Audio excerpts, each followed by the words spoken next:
기도하겠습니다. 하나님 아버지, 하나님의 말씀을 듣습니다. 말씀 가운데 깨닫는 역사 있게 하시고 듣는 자나 또 전하는 자나 하나님 가운데 한 영이 되는 시간 되게 도와주옵소서. 살아계신 우리 주 예수 그리스도의 이름 받들어 기도합니다. 아멘. 오늘은 듣는 마음 지혜라는 제목으로 같이 은혜 나누기 원합니다. 요즘 코로나 때문에 굉장히 다들 어렵죠. 이럴 때 가장 필요한 게 뭔가 바로 지혜 같습니다.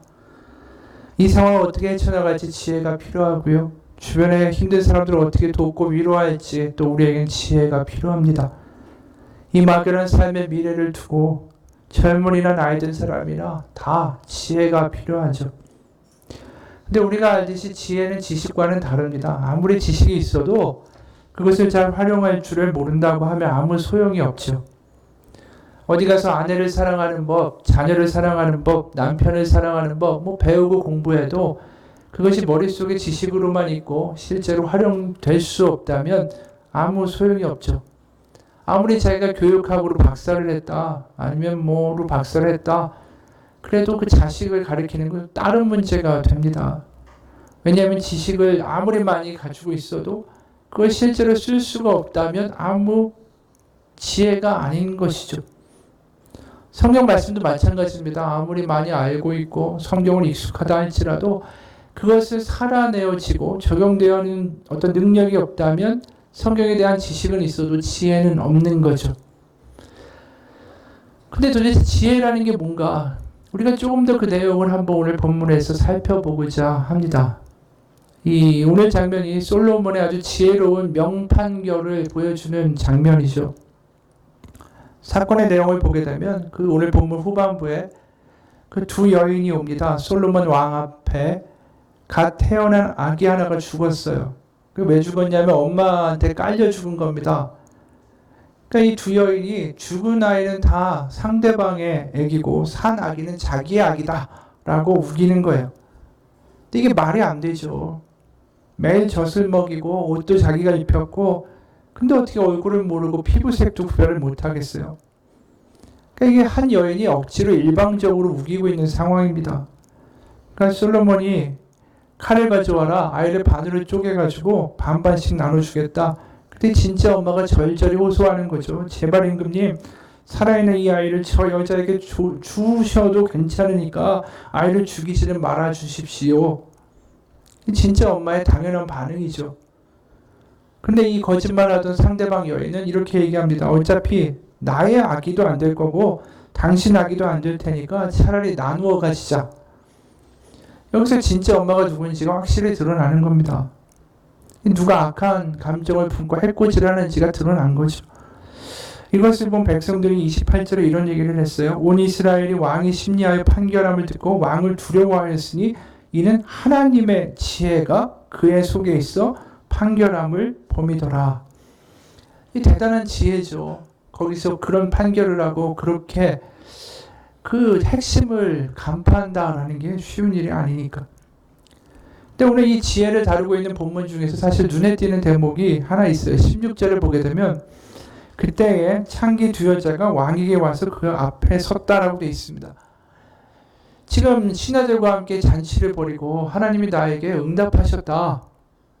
그리고 축복하신다. 그 기분 좋은 자리에 맨 두 여인이 등장하는데 하필이면 직업이 창녀라고 기록합니다.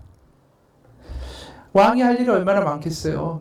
외교, 정치, 경제 여러 가지 문제들을 다 다뤄야 되고 그 일반인들도 만나기도 힘들고 지금 굉장히 좋은 자리잖아요. 그런데 하필이면 부정하고 죄도 많다라고 하는 창녀 둘이 등장한 거예요. 그것도 왕 앞에. 이게 정말 가당한 일일까? 우리가 조선시대 생각해보면 노비가 갑자기 왕 앞에 나타나가지고 판결해달라고 하면 그게 가당한 일이겠어요? 굉장히 부정한 여자들이에요. 왜냐하면 이 율법에 보면 레위기 21장에 제사장의 결혼에 대한 대목이 나옵니다. 거기 이렇게 기록해요. 그들은 부정한 창녀나 이혼당한 여인을 취하지 말지니 이는 그가 여호와 하나님께 거룩함이니라. 창녀들을 가리킬 때 뭐라고 수식어가 있습니까? 부정하다라고 얘기해요. 그러니까 창녀가 부정하다라는 거죠. 게다가 우상 신전에서 일하는 창녀들이 따로 있었어요. 그들에 대해서는 신명기 23장 17절 18절에 이렇게 이야기합니다. 이스라엘 여자 중에 창기가 있지 못할 것이요 이스라엘 남자 중에 남창이 있지 못할지니 창기가 번 돈과 개 같은 자의 소득은 어떤 서운한 일이로든지 내 하나님 여호와의 전에 가져오지 말라. 이 둘은 다 내 하나님 여호와께 가증한 것임이니라. 가증하다라고 이야기해요. 그러니까 이런 사람들이 지금 왕 앞에 쓴 거예요. 신약에도 보면 예수님이 어떤 한 여자가 나타나가지고 자기 머리털로 발을 씻기고 향유를 붓습니다. 근데 그 여자의 직업이 창녀였어요. 그러니까 그걸 보고 바리새인이 이런 반응을 합니다. 예수를 청한 바리새인이 그것을 보고 마음에 이르되 이 사람이 만일 선지자라면 자기를 만지는 이 여자가 누구며 어떠한 자 곧 죄인인 줄을 알았으리라 하거늘.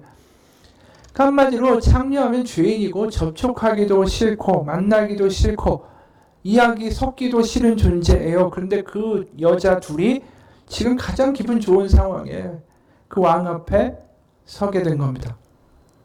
사실은 애초에 설정 자체가 굉장히 충격적인 모습이에요. 솔로몬은 왜 이런 부정한 여자들과 같이 앉기를 마다하지 않았을까?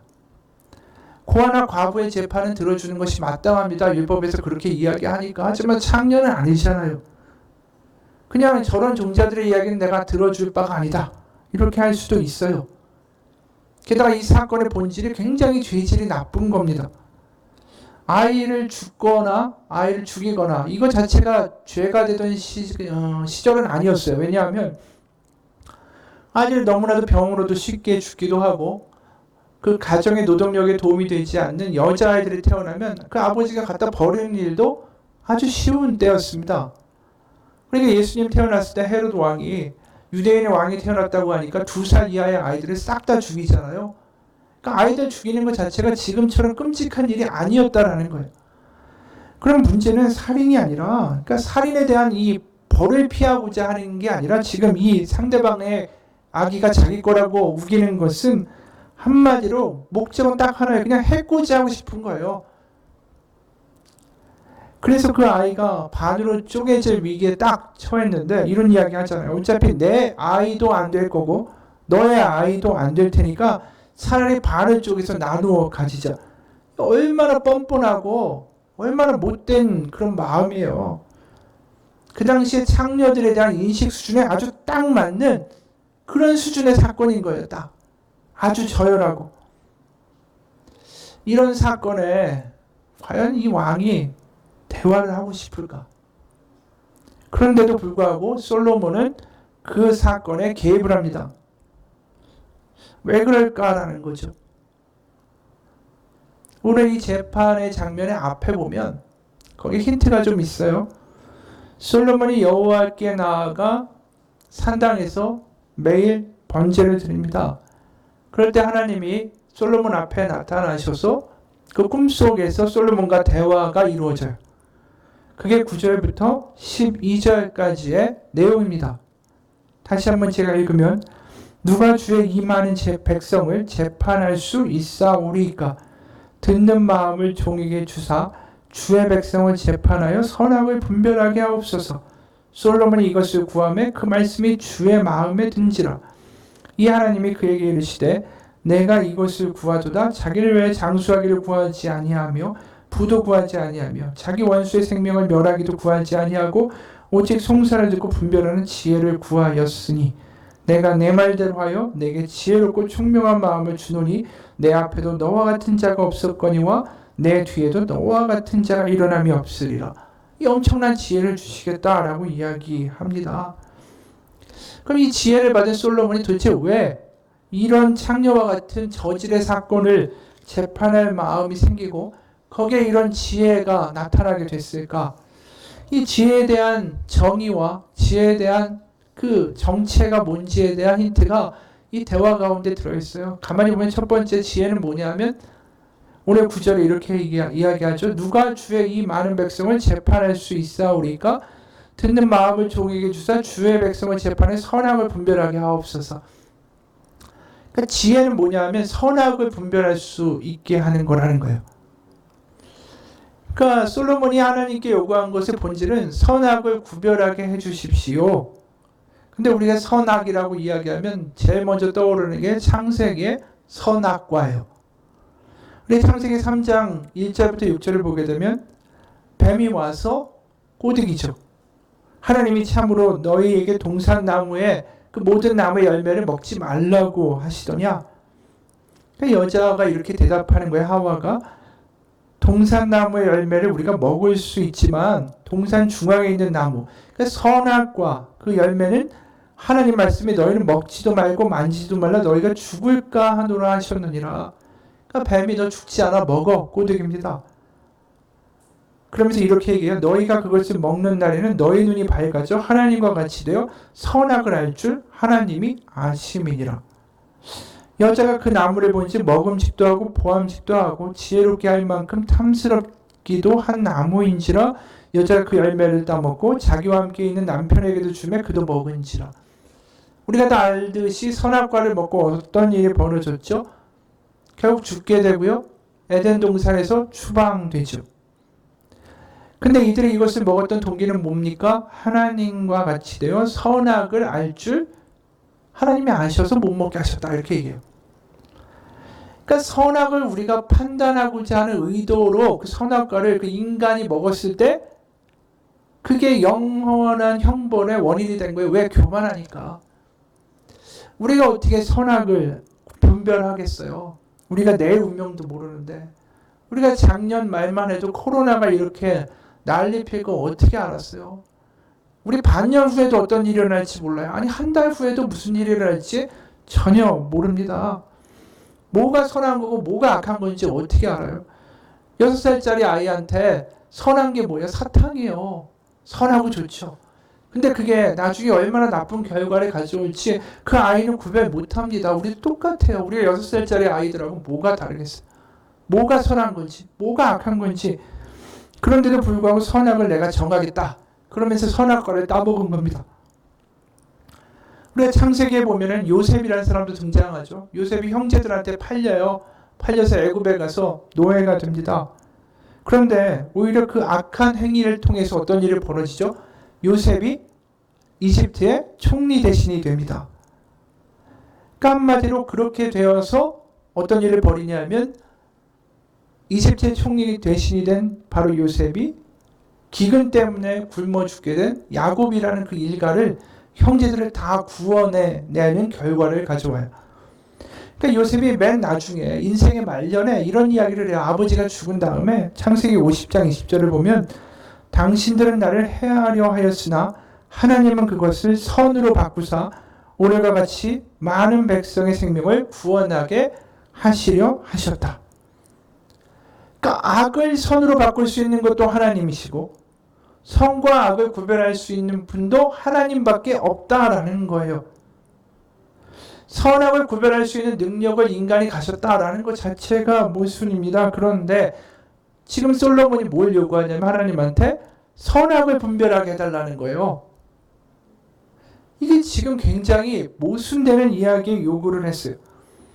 근데 아담과 하와 때는 하나님이 어떻게 하셨죠? 그들을 추방시키셨어요.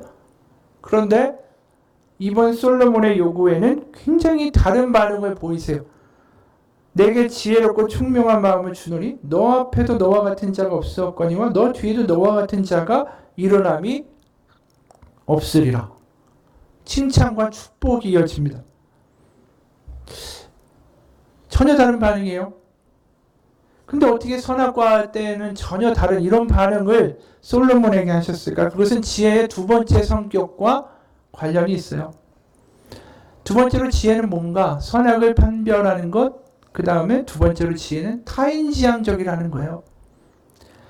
그러니까 타인에 대하여 나아가는 그 마음을 가진 자에게 하나님이 부어주셨다라고 기록해요. 오늘 9절에서 솔로몬 이렇게 요구합니다. 누가 주의 이 많은 백성을 재판할 수 있사오리까? 듣는 마음을 종에게 주사 주의 백성을 재판하여 선악을 분별하게 하옵소서.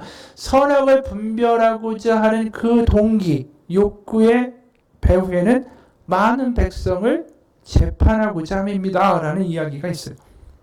그러니까 자기의 유익을 구하는 게 아니었다라는 거죠. 11절을 보게 되면 이렇게 이야기하세요. 하나님이 자기를 위하여 장수하기를 구하지 아니하며 부도 구하지 아니하며 자기 원수의 생명을 멸하기도 구하지 아니하고 오직 송사를 듣고 분별하는 지혜를 구하였다. 바로 자기의 유익을 구하지 않았다. 이게 바로 그 선악을 분별하는 지혜를 요구하였지만 하나님이 기뻐하시며 그에게 주신 이유라는 거예요. 우리가 창세기에서 보게 되면 하와가 선악과를 먹은 동기는 굉장히 자기 중심적이에요. 창세기 3장 6절을 보면 여자가 그 나무를 본즉 먹음직도 하고 보암직도 하고 지혜롭게 할 만큼 탐스럽기도 한 나무인지라. 그러니까 자기 보기에 괜찮고 자기한테 득이 되고 맛있을 것 같고 자기를 번성하게 할 지혜를 줄 것 같다. 그것 때문에 선악과를 먹게 된 거죠. 그러니까 근본적인 동기가 자기 중심적인 동기였어요. 그리고 그것을 죄라고 말씀하셨죠. 그러니까 솔로몬이 선악의 분별을 하기 위한 지혜를 요구한 것은 타인을 위한 거였습니다. 그럴 때 하나님 지혜를 주셨어요. 그리고 세 번째로 지혜는 뭐라고 이야기하냐면 듣는 마음이다 라고 이야기해요. 이게 굉장히 중요한 지점입니다. 솔로몬이 지혜를 구하는 아까 9절 벌써 여러 번 읽었는데 여기에 이런 말이 따라 나와요. 누가 주의 이 많은 백성을 재판할 수 있습니까? 듣는 마음을 종에게 주사. 그럼 결국 그가 받은 게 뭐죠? 듣는 마음이요. 지혜는 듣는 마음이라는 거예요. 그래서 이 세 가지를 다 요약하게 되면 선악을 분별하는 지혜는 타자와의 관계 속에서 듣는 마음이라는 거예요. 그게 지혜의 본질이다. 한마디로 요약을 하게 되면 지혜는 다른 말이 아니라는 거예요. 타인에 대해서 들어줄 수 있는 마음이라는 겁니다.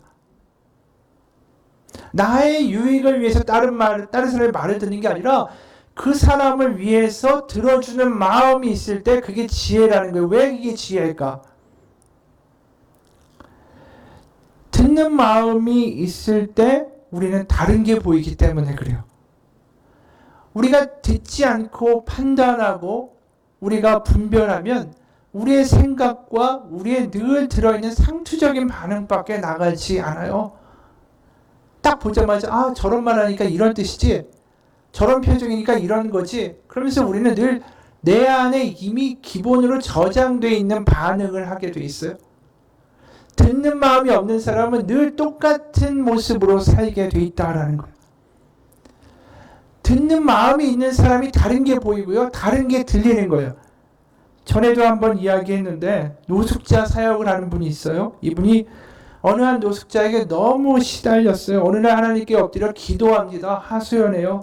근데 그 하나님이 그분의 마음 가운데 감동을 주셨습니다. 이분이 이렇게 간증합니다. 나의 생각과는 다르게 가슴 깊은 곳에서부터 아주 아픈 애통함이 뜨거운 눈물로 쏟아져 나왔다. 그것은 하나님의 영, 성령께서 그 못된 노숙자를 불쌍히 여겨 우시는 눈물이었다.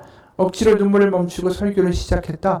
그런데 그 노숙자가 내가 설교하고 있는 시간 내내 울고 있는 것이 아닌가. 예배가 끝난 후 그는 나에게 눈물로 범벅이 된 얼굴로 다가왔다.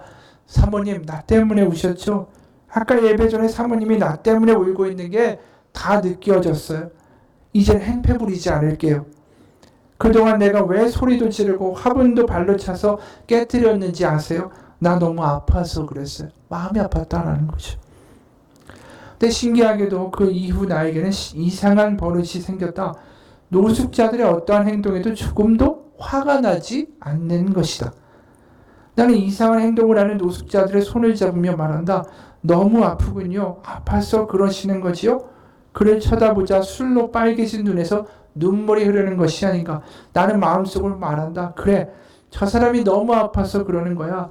말기 암 환자가 토하고 싶지 않아도 병의 증세로 어쩔 수 없이 토하는 것처럼 노숙자들은 아픈 사람이야. 마음의 치료를 받아야 하는 한 환자야. 아파서 그런 증세가 나오는 거지. 욕하는 것도 발로 차는 것도 그 어떤 행패도 아파서 그러는 거야. 심하면 심할수록 더 아파서 그러는 거야. 많이 아픈 거야. 이게 이분의 간증이에요. 우리가 그냥 보면 행패는 나쁜 거예요. 그들이 하는 행위들은 벌받아 마땅하고 그들은 저런 행위를 하기 때문에 도와줄 가치가 없는 존재들이에요. 그런데 그들을 향한 듣는 마음이 생기니까 그들의 행위가 보이는 게 아니라 다른 게 들려요. 내가 아파서 이럽니다. 그들의 비명소리가 들리는 거예요. 그럴 때 선악이 다르게 보여요. 악한 행위가 아니라, 행위가 악한 것이 아니라 악한 사회가 가지고 있는 근본적인 문제들과 그들이 그렇게 될 수밖에 없었던 아주 절절한 사연들이 들리는 거예요. 그리고 이런 듣는 마음 가운데 지혜가 생기고 다르게 보게 되는 거죠. 그럴 때 그 다르게 보는 사람으로 인해서 주변이 변화되는 겁니다. 그게 지혜라는 거예요. 우리가 내가 늘 생각하는 대로 그냥 상투적으로 반응하고 늘 하던 대로 반응하면서 산다면 무슨 변화가 있겠어요? 아무런 변화가 없어요. 하나님 믿는다고 하지만 똑같아요. 그러니까 한마디로 다른 이야기를 하면 여러분, 우리 가운데 그런 마음의 공간을 가지고 사십니까? 지혜는 다른 게 아니에요. 내 주장이나 내 생각이나 내 판단이나 이것을 강요하거나 내 말을 들으라고 그렇게 주장하는 게 아니라 내 마음의 공간을 만들어서 그것을 자녀에게도 주고 배우자에게도 주고 우리 성도들에게도 내어주는 게 지혜예요. 거기서 지혜가 시작이 돼요. 왜냐하면 새로운 게 보이니까 새로운 말과 반응을 하면 달란 결과가 나올 수밖에 없다라는 거죠. 그게 바로 듣는 마음이라는 거예요. 평가하지도 않고 차별하지도 않고 그 듣는 마음 가운데 하나님의 긍휼이 하나님의 은혜가 그 가운데 작동하게 되는 거죠. 만일에 솔로몬이 그 창녀들을 무시하고 그냥 늘 하던 대로 야, 쟤네 저런 종자들하고 얘기할 필요가 없어. 그냥 보내버려. 그리고 듣는 것도 그냥 듣는 둥 마는 둥 그렇지 니네가 하는 행동이 늘 그렇지. 아이고 이게 그의 행동이었다면 오늘과 같은 지혜로운 판결이 나왔을까? 절대 나올 수 없어요. 그가 그 여인들을 무시하기보다는 들어주고자 하는 마음의 공간을 만들어낸 거예요. 그 자체가 그들을 향한 긍휼이었고 진짜 그 마음의 공간을 내어줬을 때 뭘 받게 됐냐면 진짜 엄마의 애타는 마음이 보이게 된 거예요. 그러니까 아기를 쪼개라고 하죠. 이 지혜는 어디서 나왔냐면 진짜 엄마의 애타는 마음이 느껴지지 않으면 이런 반응을 보일 수가 없었어요. 그 엄마가 얼마나 애타는 마음으로 애절하게 왕에게 탄원을 했겠어요. 그 진심이 모정이 들린 겁니다. 듣는 마음이 생기니까 그런 판단을 하게 된 거예요. 들리지 않으면 우리는 맨날 똑같은 반응을 하고요. 똑같은 말을 할 수밖에 없는 사람이에요. 듣는 마음 가운데 하나님의 역사가 있고 하나님의 긍휼이 있어요. 어느 교회에서 젊은 부부학교라는 프로그램을 진행했습니다. 거기서 목사님이 모든 남자들한테 여보 사랑해 라는 문자를 아내한테 보내라고 시켰어요. 그리고 반응을 나눴습니다. 보냈더니 바로 가장 빨리 도착한 응답은 응 나도 사랑해요. 고마워요. 성경 공부 잘 마치고 운전 조심히 오세요. 이거 오니까 그 자리에 있던 모든 남자들이 오 하면서 막 이렇게 분위기가 부러워하는 거예요. 자기들은 어떤 답을 받을까? 초조하게 기다리고 있는데 두 번째 답이 왔습니다. 성경 공부 이번에는 제대로 하는 것 같네. 여보 사랑해 라는 문자 계속 도착합니다. 그런데 이런 답도 오는 거예요. 오냐 이제 철 좀 들어라. 뭐야 나 몰래 사고 친 거 아니야? 솔직히 말해서. 그리고 사랑이라는 문제에 또 어떤 답도 왔냐면 말로 대충 때울 생각하지 마. 내일이 아내 생일이었대요. 그걸 이제 말로 때우라고 하지 말라는 그런 이야기래요. 이런 반응도 있었어요. 왜 목사님이 시키디? 그래도 응답을 받은 사람은 난 거예요. 응답도 못 받고 집에 돌아간 아빠들도 있었어요. 그래서 집에 가서 아내한테 물었습니다. 내가 사랑한다고 했는데 왜 답 안 해? 그랬더니 아내가 이렇게 얘기하는 거예요. 응, 그 자기가 보낸 거야? 스팸인 줄 알고 지웠어. 여러분, 우리가 배우자의 관계 가운데도 마음의 공간을 내어줄 수 없으면 같이 살아도 같이 사는 게 아니에요. 집이 100평이면 뭐래요? 상대방을 향한 마음이 한 평도 안 되면 그 관계는 서로 죽이고 서로 찌르는 관계밖에 안 돼요. 결혼하기 전에 남자들이 어때요? 마음이 만평 같잖아요. 다 들어줘요. 뭐 얘기하면 다 듣고 있고. 결혼하고 나면 어떻게 돼요? 그 만평이 코딱지로 변하잖아요. 그렇죠? 집이, 우리의 가정이, 우리의 교회가 변화되는 건, 그리고 하나님의 지혜가 우리 마음 가운데 오는 통로는 우리가 듣는 마음을 가질 때 가능한 거예요. 집이 아무리 10평밖에 안 돼도요, 상대방을 향하여 듣는 마음이 100평이면요, 그 집은 100평짜리에 사는 거예요. 우리가 손님을 맞을 때 어떻습니까? 집 정리하고 청소하고 깨끗하게 단장하잖아요.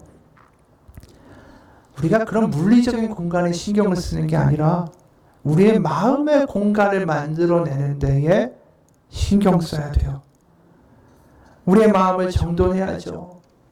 분노, 또 복잡한 생각, 스트레스, 나의 계획, 이거 사방의 마음에 다 펼쳐져 있는데 어떻게 거기다가 상대방을 향한 공간을 비워줄 수가 있어요? 공간이 없죠, 당연히. 그것을 정리하고 들어줄 수 있는 마음이 있을 때 우리는 다르게 반응하게 된다라는 거예요.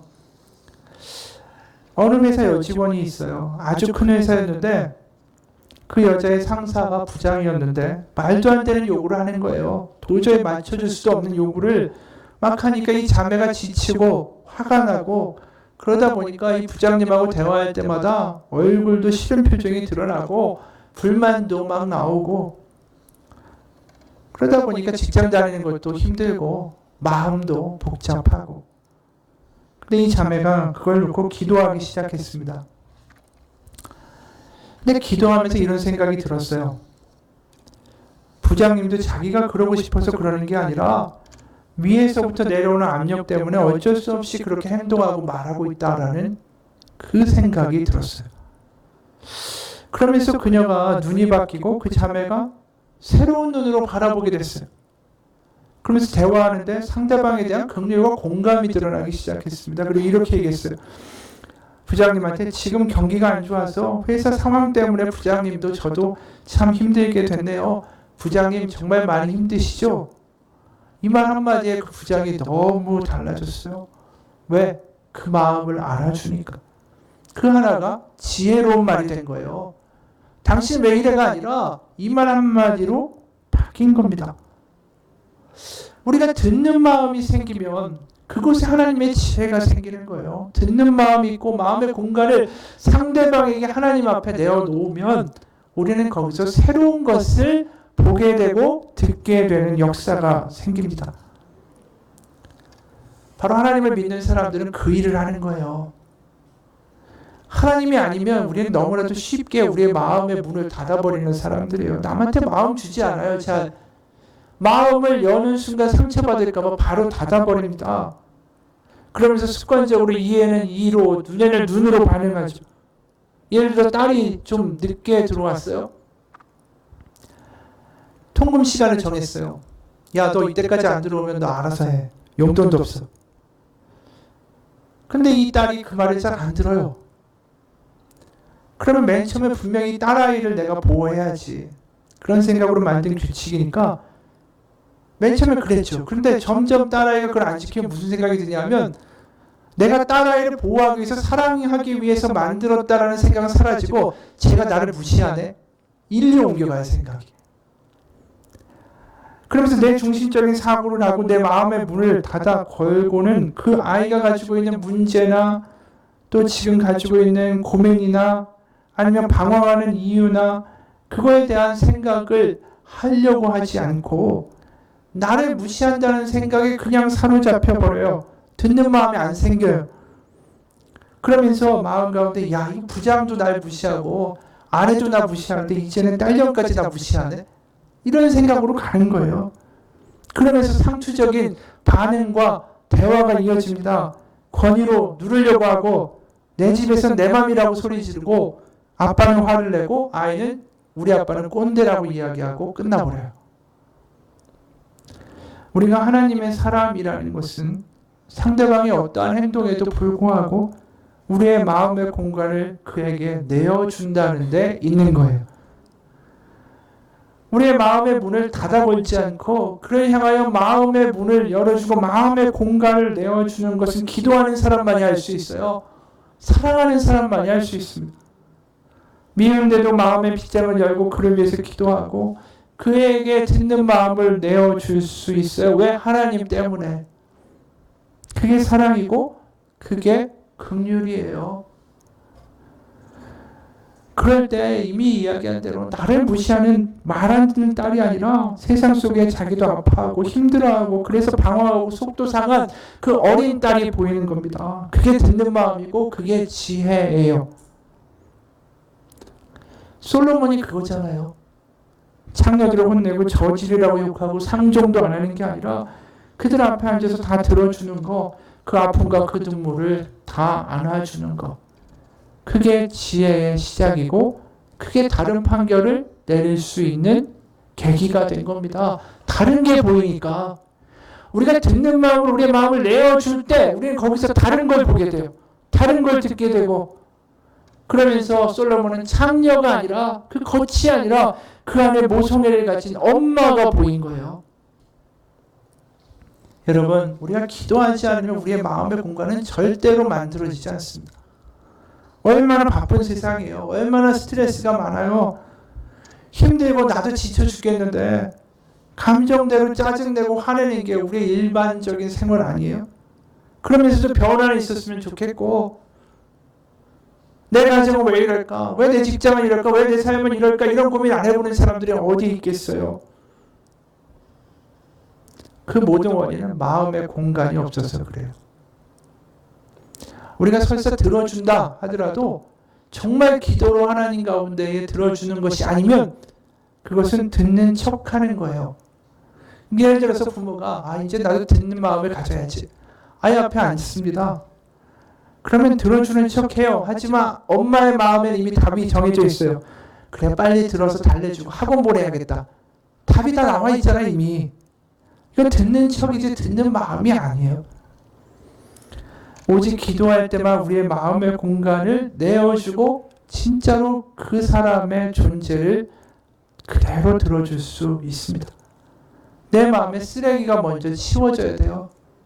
내 마음의 염려와 걱정과 불안이 치워져야 돼요. 그게 그대로 있는데 어떻게 우리가 남에게 자리를 내고 그 자리마저 하나님한테 내어줄 수도 없어요. 우리가 너무 쓰레기가 많으니까. 하나님을 향하여 나아갈 때 우리는 걱정이라는 쓰레기도 치우고요. 불안이라는 쓰레기도 치우고 내 마음속에 사람들이 이 낙서에 넣은 저주스러운 말들도 치워버리고 그럴 때 우리는 나의 판단을 멈추고 감정을 멈추고 하나님께도 주변에게도 마음을 내어줄 수가 있어요. 그런 변화가 일어납니다. 그러면 상대방 역시 그걸 알아요. 맨 처음에는 그들이 내가 이렇게 마음을 비워서 보여줘도 변하지 않을 수 있어요. 내가 그걸 하면서 아플 수도 있어요. 하지만 기도하고 계속 그 마음의 빈자리를 내어줄 때 그것은 다른 게 아니에요. 여보, 당신 따라 아들아, 너를 향한 빈자리가 내 마음에 항상 있었어. 너를 향한 그 마음이 내 안에 항상 있단다. 그냥 너를 사랑하고 널 받아줄 마음이 나에게는 항상 있어. 그걸 알게만 해줘도 돼요. 그들이 돌아갈 곳이 있다. 나를 들어주는 마음이 있다. 그것만 알아도 사랑이 전달됩니다. 우리가 남을 말로 뭔가 설득하겠다. 나를 관철시키겠다. 그거 예스라는 대답 얻을 수 있을지 몰라요. 하지만 그건 변화를 일으키는 게 아니에요. 우리가 예스를 얻지만 그렇게 하면 사랑을 얻을 수는 없어요. 친밀감을 얻을 수 없어요. 우리가 하나라는 그 동질감도 얻을 수 없어요. 우리가 들을 때만 그들이 변해요. 또 내가 변합니다. 내가 얼마나 내 미래, 내 가정과 내 아이와 내 직장과 다 이런 모습이 돼야 돼. 꿈꾸는 것들이 얼마나 그 우리를 힘들게 해요. 주변 사람들이 그 계획대로 움직여주길 바라는 삶이 서로에게 얼마나 힘든지 아세요? 가정도 마찬가지잖아요. 내가 그리는 가정의 모습이 이래야 되니까 강요하고 듣는 마음이 아니라 강요만 하잖아요. 남편이 이렇게 해야 된다. 아내는 이렇게 해야 된다. 애들은 어떻게 해야 된다. 근데 그렇게 해서 변화가 있고 그곳에 하나님의 은혜가 있는가? 아니잖아요. 하나님 우리를 어떻게 바꾸셨습니까? 우리를 소리 질러서 바꾸셨어요? 강요로 바꾸셨어요? 명령으로 바꾸셨습니까? 완력으로 바꾸셨어요? 몸들고 주여 패서 우리를 바꾸셨습니까? 그게 아니에요. 하나님 우리를 바꾸시는 방법은 우리를 때리거나 강요해서 바꾸시는 게 아니라 그분의 아들을 십자가에 못 박아 죽이심으로 우리를 바꾸고자 하셨어요. 바로 사랑을 보여주심으로. 그게 뭐죠? 네가 어떤 상황이든 너를 멀리하지 않고 너의 말을 들어준다는 거예요. 우리의 십자가 앞에서 뭐를 발견합니까? 우리를 받아주시는 하나님을 발견해요. 우리를 향하여 열린 그분의 마음을 보는 거예요. 탕자의 아버지가 그 아들이 어떻게 바뀌게 되는 것을 경험합니까? 탕자가 바뀐 건 딱 하나의 이유예요. 탕자의 아버지의 마음이 그 탕자를 위하여 비워져 있었기 때문에. 그 아버지가 마음의 문을 닫아 걸지 않고 그 아들이 왔을 때 달려가 맨발로 뛰어나가 그 아들을 맞이하는 그 마음의 문이 열렸기 때문에 탕자가 변화된 거예요. 탕자를 훈계하고 강요하고 때려서 변화시킨 게 아니라는 거죠. 하나님은 항상 우리의 모든 것을 들으실 마음의 문을 열어놓고 돌아오기를 기다리세요. 그게 사랑이고 그게 하나님의 지혜예요. 그게 십자가입니다. 네가 하는 모든 말을 내가 다 들어줄 것이고 너의 아픔을 들어줄 것이고 너의 탄식과 염려도 들어줄 것이고 네가 이곳에 와서 쉴 수 있는 그 자리가 이곳에 있다. 그게 십자가입니다. 우리한테도 그걸 하라고 하시는 거예요. 새벽에 기도를 하며 새벽 기도 나오는 게 내가 원하는 것에 응답을 위해서 기도하죠. 그럴 수 있어야 하지만 동시에 내가 오늘 살아가면서 부딪히고 만나는 사람들을 위한 마음의 공간을 만들어내는 시간이 되기를 원합니다. 저는 성경에서 복음서를 읽으면서 그런 생각을 해요. 예수님이 3년의 공생애를 지내셨잖아요. 근데 3년의 분량치고는 내용이 너무 적다. 왜 이 긴 시간 동안에 고작 분량이 이거밖에 안 될까? 성경을 보면 안식일에도 쉬지 않고 일하셨다. 너무 피곤하셔서 배에서 고물에 머리를 대시고 주무셨다. 그렇게 바쁘셨는데 왜 내용이 이거밖에 안 될까? 저는 그 이유는 그분의 시간 가운데 많은 부분이 이 듣는 마음으로 사람들의 사연을 들어주고 그들의 이야기를 들어주는 데 쓰였기 때문이라고 생각해요. 실제로 예수님은 약자와 병자들의 외침과 그들의 사연에 늘 발을 멈추셨어요. 그리고 들어주셨고 고치셨습니다. 그리고 홀로 기도하시면서 그 밤에 홀로 기도하면서 뭘 하셨을까? 그건 하나님과의 관계성 속에서 사람들을 품기 위한 마음의 공간을 만드신 거예요. 그렇기 때문에 배신할 제자들의 발도 씻겨주셨고 난 절대 배신 안 하겠습니다라는 베드로의 헛소리도 들어주실 수 있었어요. 그는 한 번도 마음의 문을 닫아건 적이 없었습니다. 그게 예수님이에요. 아무리 한심한 말을 하고 아무리 답답한 이야기를 해도 그들을 향한 마음의 문을 닫지 않으신 분, 그 예수님이 지금 우리의 이야기를 들어주고 계신 거예요. 서정현 목사님의 고맙다라는 제목의 책이 있어요. 이 이야기를 좀 나누고 마치고자 합니다. 그 중에 이런 내용이 있습니다. 엘살바도르에서 마약 소굴이라고 불리는 곳에 간 적이 있습니다. 이 지역의 주민은 70% 이상이 마약에 한 번은 손을 댄 경험이 있다고 합니다. 모든 마약은 그 지역에 활개치고 있는 조직폭력단을 위해 향해서 그들을 통해서 공급되고 있었습니다. 마을 사람들의 공급책이고 소비책이고 마을 경제가 마약으로 유지되는 살벌한 동네였습니다. 그곳에 한 목사님이 가정집을 빌려서 교회를 세웠고 아이들을 돌보고 가르치기 시작했습니다. 공짜로 가르치고 먹여주고 놀아주는 목사님과 선생님들에게 아이들이 몰려들었습니다. 처음에는 폭력배들의 방해가 매우 심했습니다. 그런데 6개월쯤 지나자 아이들이 변하기 시작했고 폭력배들의 협박이 그치기 시작했습니다. 왜냐하면 폭력배들의 자녀들이 그곳에 있었기 때문입니다. 바로 아이들이 변하는 모습을 보고 그 엄마들이 오기 시작했고, 그러면서 점점 희망의 목소리가 높아지면서 아버지들도 변하기 시작했습니다.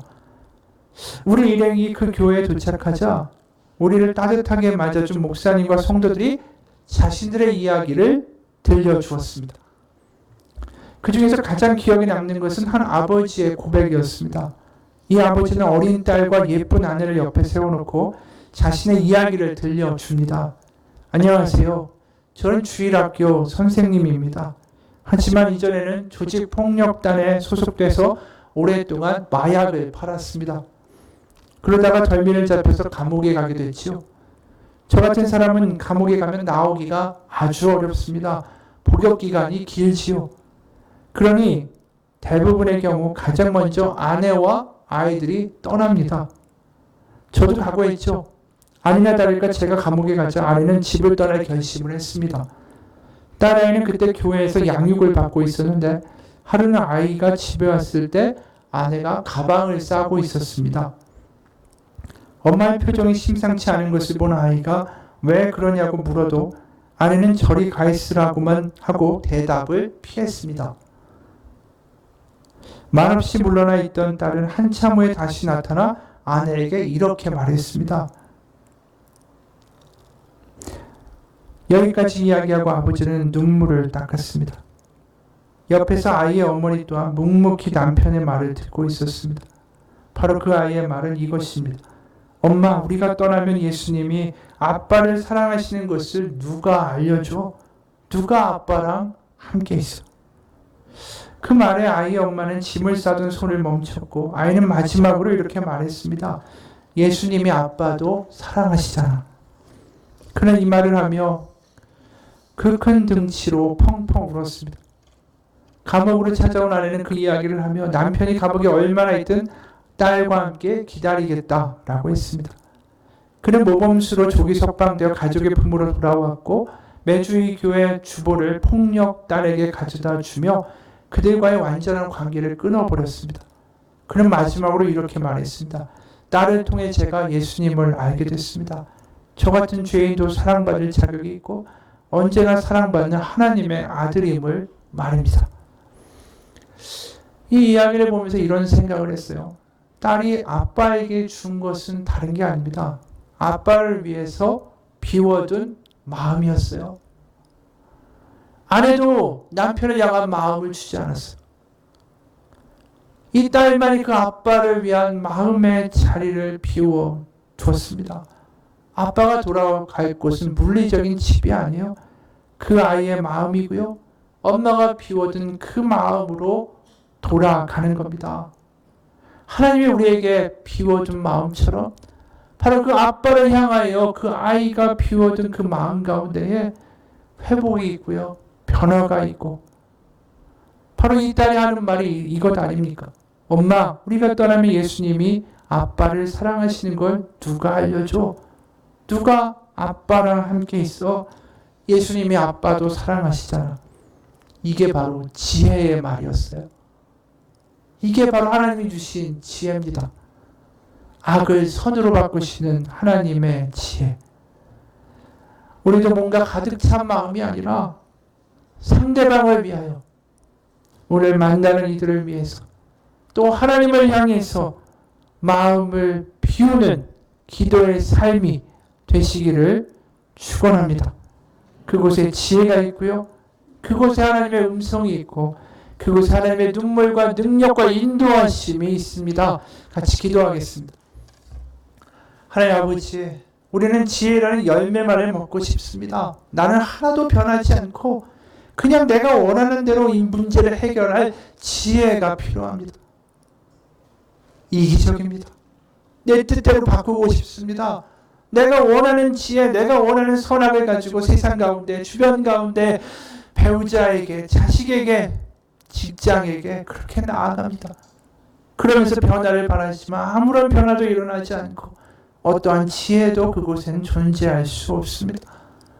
하나님, 우리가 하는 이 기도가 우리 주변의 사람들을 위하여 마음을 비우는 기도가 되기 원합니다.